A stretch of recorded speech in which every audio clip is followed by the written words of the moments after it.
जय श्री महाकाल। आज के इस वीडियो में आपका बहुत स्वागत है, क्योंकि आज का यह वीडियो बहुत ही ज्ञान से भरा हुआ है।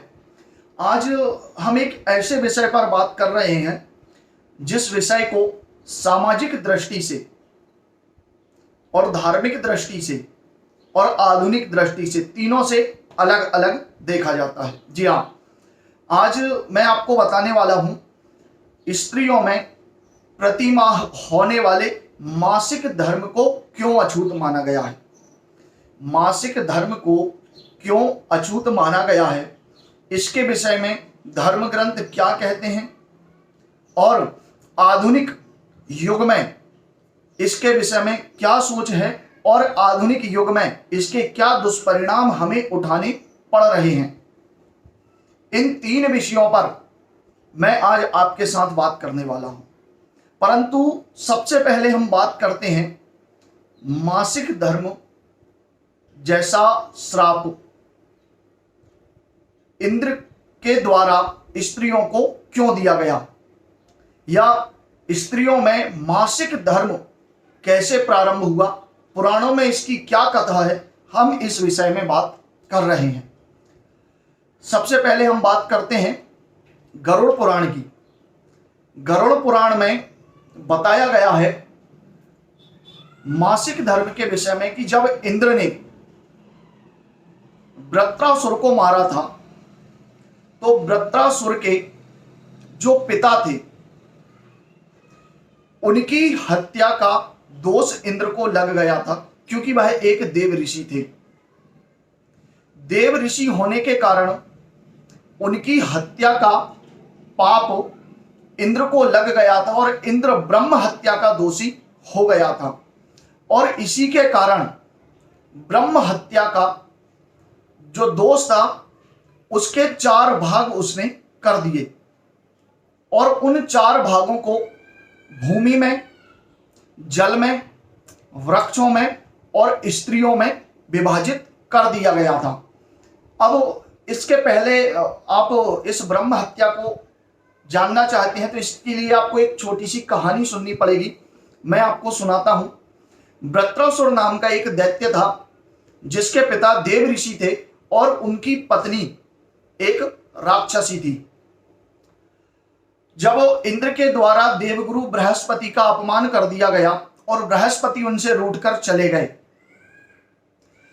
तो इस स्थिति में दैत्यों ने स्वर्ग पर आक्रमण कर दिया और स्वर्ग को जीत लिया। इंद्र को अपना स्थान छोड़कर जाना पड़ा। इंद्र ब्रह्मा जी के पास पहुंचा और वहां उसने ब्रह्मा जी से पुनः इंद्र आसन को, अपने स्वर्ग को, इंद्रलोक को वापस मांगने के लिए प्रार्थना की। तब ब्रह्मा जी ने कहा कि आपको किसी बृहस्पति के समान विद्वान ऋषि की सेवा करनी चाहिए और उनसे पुनः इंद्रासन प्राप्त करने के लिए प्रार्थना करनी चाहिए। इसी समय इंद्र ने वृत्रासुर के पिता विश्वरूप को यज्ञ करने के लिए आमंत्रित किया। अब विश्वरूप जो थे वह देवताओं को आहुति देते देते दैत्यों को भी पुष्ट करते थे, उनके नाम से भी आहुति दे देते थे, क्योंकि उनकी पत्नी एक राक्षसी थी और इसी कारण उनका मोह दैत्यों के प्रति भी अधिक था। जब इंद्र को इस बात की जानकारी लगी तो उसने अपने वज्र से वृत्रासुर के पिता विश्वरूप का सर धड़ से अलग कर दिया।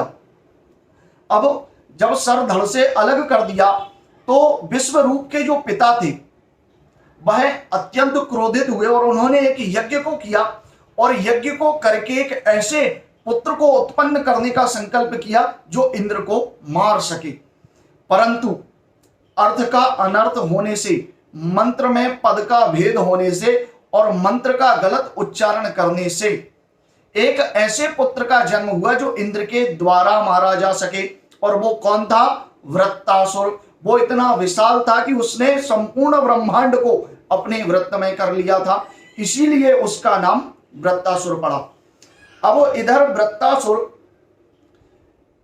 इंद्र को मारने के लिए और उनसे युद्ध करने के लिए आया। और उनसे युद्ध करने के लिए जब आया तो इंद्र को पता था कि वृत्रासुर को मारने के लिए एक वज्र का निर्माण करना पड़ेगा और वह वज्र ऋषि की अस्थियों से बनेगा। उसने किसी प्रकार ऋषि से उन अस्थियों को मांग लिया और एक वज्र तैयार कर लिया और उस वज्र के भीषण प्रहार से वृत्रासुर का भी अंत हो गया। एक वृत्रासुर के पिता विश्वरूप और दूसरा ब्राह्मण पुत्र वृत्रासुर, इन दोनों की हत्याओं का जब दोष इंद्र को लग गया तो उसे ब्रह्म हत्या का दोष कहा गया। और इसी ब्रह्म हत्या के दोष से बचने के लिए भगवान विष्णु ने और देवताओं ने उसे इस ब्रह्म हत्या के भाग को बांटने के लिए कहा गया। तभी उसने इस ब्रह्म हत्या के भाग को 4 भागों में बांट दिया, पृथ्वी में, उसके बाद जल में, वृक्ष में और स्त्रियों के रज में, मतलब मासिक धर्म में। लेकिन इन चारों को ब्रह्म हत्या के पाप के साथ साथ एक एक आशीर्वाद और वरदान भी दिया गया। पृथ्वी को आशीर्वाद दिया गया कि उसे चोट का या पृथ्वी को खोदने का कोई भी कष्ट नहीं होगा। आगे नदियों को दिया गया कि वह अपनी जल से किसी भी वस्तु को पवित्र कर सकती हैं, क्योंकि नदियों में जो प्रातः काल फैन होता है वो रजोगुण से युक्त होता है, इसलिए नदियों में स्नान करने से पूर्व फैन को हटा लेना चाहिए। और आषाढ़ के महीने में, जो श्रावण और भाद्रपद के महीने में जो नदियां होती हैं, कुछ नदियां जो है मासिक धर्म से होती हैं, इसलिए उनमें स्नान करने को वर्जित कहा गया है। बड़ी तीर्थ आदि जो नदियां हैं वह मासिक धर्म से नहीं होती हैं और वह इस दोष से मुक्त हैं, जहां गंगा नर्मदा आदि नदियों का वर्णन है। अब वृक्षों की गोंद में, वृक्ष से निकलने वाली जो गोंद होती है वह भी अशुद्ध मानी गई है।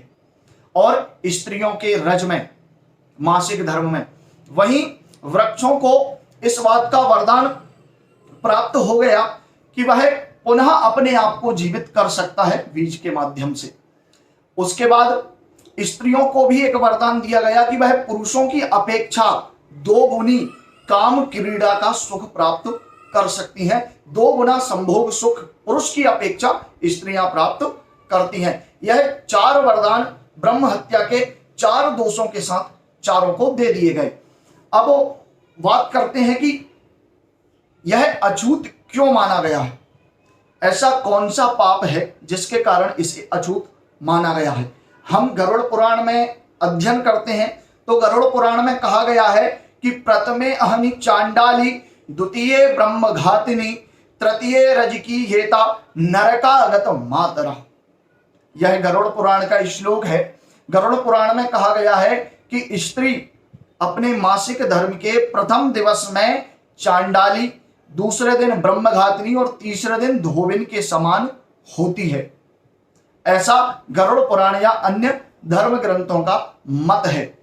और कहा गया है कि इन 3 ही दिवस में उसे इसलिए अछूत माना गया है कि उसके मासिक धर्म से जो रक्त स्राव होता है उससे नरकीय जीव जन्म लेते हैं। जिन जीवों को नरक में जीव जंतु आदि की योनि के लिए, आदि योनि को भोगने के लिए छोड़ दिया जाता है, इस मासिक धर्म के रक्त स्राव से नरकीय यातना भोगने वाले जीव जंतु आदि जन्म लेते हैं। क्योंकि कहा गया है नरकागत मातरा, नरकीय जीव जंतु जन्म लेते हैं। अब शास्त्र दृष्टि से तो इसका यह प्रमाण रहा, लेकिन मैं इस संबंध में एक बात और कहना चाहता हूं।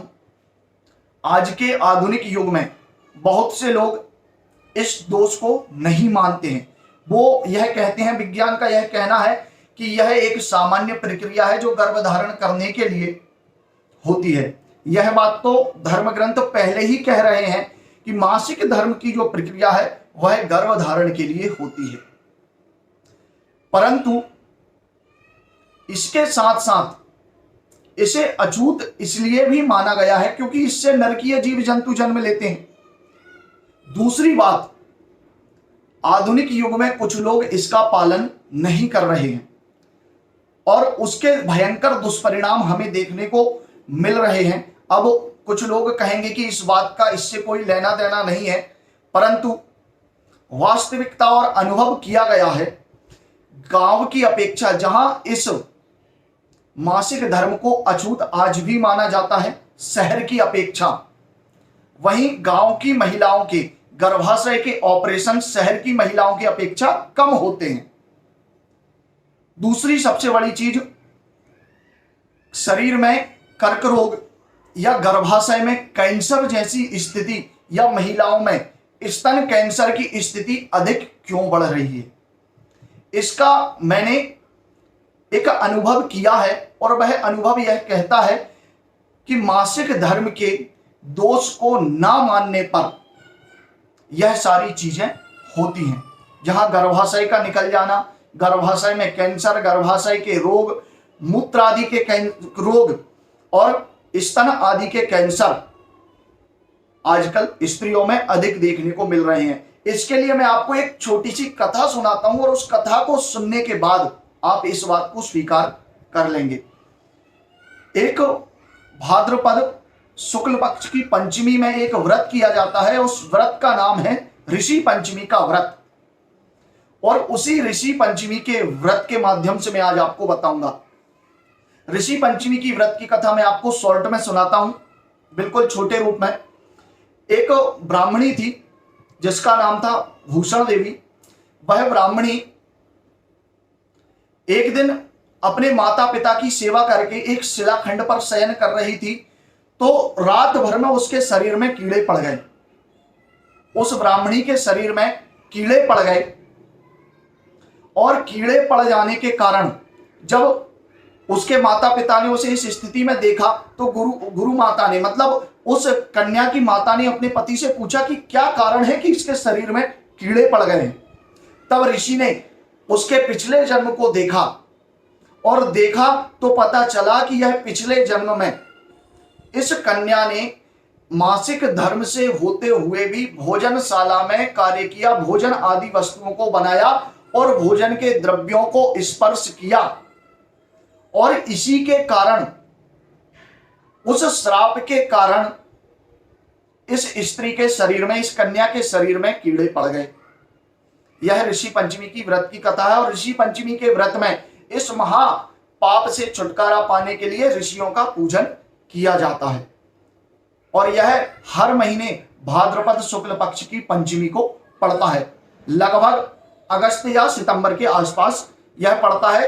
गणेश जी, जिस दिन गणेश जी की स्थापना होती है उसके दूसरे दिन ऋषि पंचमी का व्रत किया जाता है। अब हम अपने विषय पर आते हैं। कैंसर जैसी बीमारी में कीड़े नहीं पड़ते तो क्या पड़ता है? बात मनन करने के योग्य है और सोचने के योग्य है कि शरीर में कीड़े नहीं पड़ते हैं तो क्या पड़ता है। यही बात उस स्त्री के माध्यम से, जिसके शरीर में रात भर में कीड़े पड़ गए, क्यों? क्योंकि उसने अपने पिछले समय में ऐसा कार्य किया था कि मासिक धर्म से होते हुए भी उसने भोजन आदि वस्तुओं को छू लिया था। अब इस पर मैंने एक दिन गूगल किया और इसके विषय में पढ़ा तो एक लेख मुझे पढ़ने को मिला। वर्तमान में मुझे वो पूरा ध्यान नहीं है, परंतु एक लेख था जिसमें कहा गया था कि एक वैज्ञानिक के द्वारा रिसर्च की गई और उन्होंने मासिक धर्म वाली स्त्रियों के हाथ में अच्छे स्वच्छ पौधे दिए और देखा गया कि वह पौधे कुछ ही समय में मुरझा गए। इस बात को गांव में बहुत अधिक माना जाता है कि यदि मासिक धर्म वाली स्त्री तुलसी आदि किसी वृक्ष का स्पर्श कर लेती है तो वह वृक्ष सूख जाता है। अब मैं इस रिसर्च के विषय में प्रमाणिक तौर पर कुछ नहीं कह सकता क्योंकि यह मैंने पढ़ा था और मुझे बड़े रूप में वह आज भी ध्यान नहीं है। मैं उसकी खोज कर रहा हूं, मिलेगा तो आपको फिर बताया जाएगा। अब बात है कि क्यों इसे अछूत माना गया। तो इसे अछूत इसीलिए माना गया है कि मासिक स्राव के समय कुछ ऐसी घटनाएं घटित होती हैं जिसके कारण शरीर में रोग, दोष आदि चीजें हो जाती हैं। और गरुड़ पुराण कहता है कि नरकीय जीव जन्म लेते हैं, जीव जंतु जो विषैले जीव जंतु होते हैं, जो रोग का कारण बनते हैं, जो नरक की यातना भोगने के लिए आते हैं।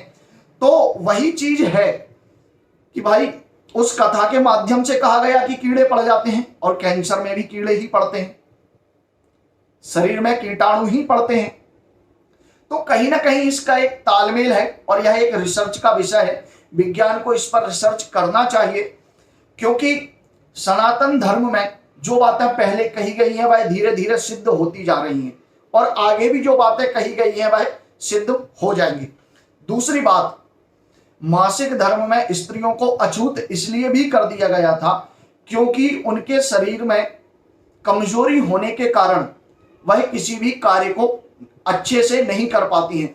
एक तो कारण रहा कि भाई नरकीय जीव जंतु जन्म लेते हैं और उसमें दोष होता है। दूसरा, एक हमारे ऋषि मुनियों ने यह भी देखा कि यह स्त्री पूरे महीने कार्य करती है, तो कुछ समय इसे आराम चाहिए।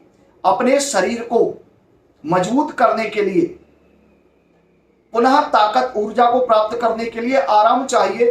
तो उस स्त्री को अछूत कह दिया गया 5 दिन के लिए, या विशेष रूप से 3 दिन के लिए, कि यह घर की किसी भी वस्तु को नहीं छुएंगी। जब नहीं छुएंगी तो कार्य नहीं करना पड़ेगा, वहां सिर्फ और सिर्फ आराम करना है, क्योंकि यह महिलाओं को एक प्रकार से हमारे ऋषि मुनियों द्वारा दिया गया आरक्षण है, जिस आरक्षण के कारण उन्हें कोई कार्य ना करना पड़े, और वह उस समय में उस पीड़ा को सहन करती हैं, तो कार्य ना करना पड़े, वह आराम करें और अपने शरीर को पुनः ऊर्जा प्रदान करें।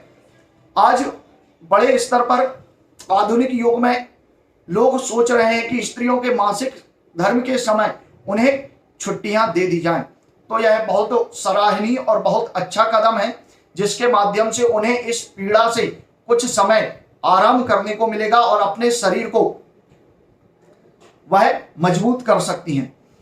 इस वीडियो के माध्यम से मेरा कतई ये अर्थ नहीं है कि मासिक धर्म जैसी चीज को अछूत माना जाए। मैंने धार्मिक ग्रंथ के प्रमाण आपको बताए और वैज्ञानिक आधार पर भी आपको बताया, और आधुनिक ऋषि मुनियों की सोच के आधार पर भी आपको बताया है। परंतु यह विषय रिसर्च का है, शोध करने का है कि क्यों हमारे ऋषि मुनियों ने इसे अछूत माना है। इस पर विज्ञान को शोध करना चाहिए और उसके बाद सबके सामने इस तथ्य को रखना चाहिए। परंतु जहां तक मैं मानता हूं उसका कारण यही है जो गरुड़ पुराण में कहा गया, क्योंकि मैं सनातन को मानने वाला हूं। गरुड़ पुराण में कहा गया है कि नरकीय जीव इससे जन्म लेते हैं, और इसमें अशुद्धता में इस समय में भोजन आदि वस्तुओं को छूने से दोष लगता है, और उस दोष के रूप में उस ब्राह्मणी के अनुसार शरीर में दोष हो जाता है और रोग हो जाता है। अगर आपको यह जानकारी अच्छी लगी हो तो कृपया शेयर जरूर करें, और वीडियो को लाइक करना ना भूलें, और सब्सक्राइब जरूर कर दीजिए। जय श्री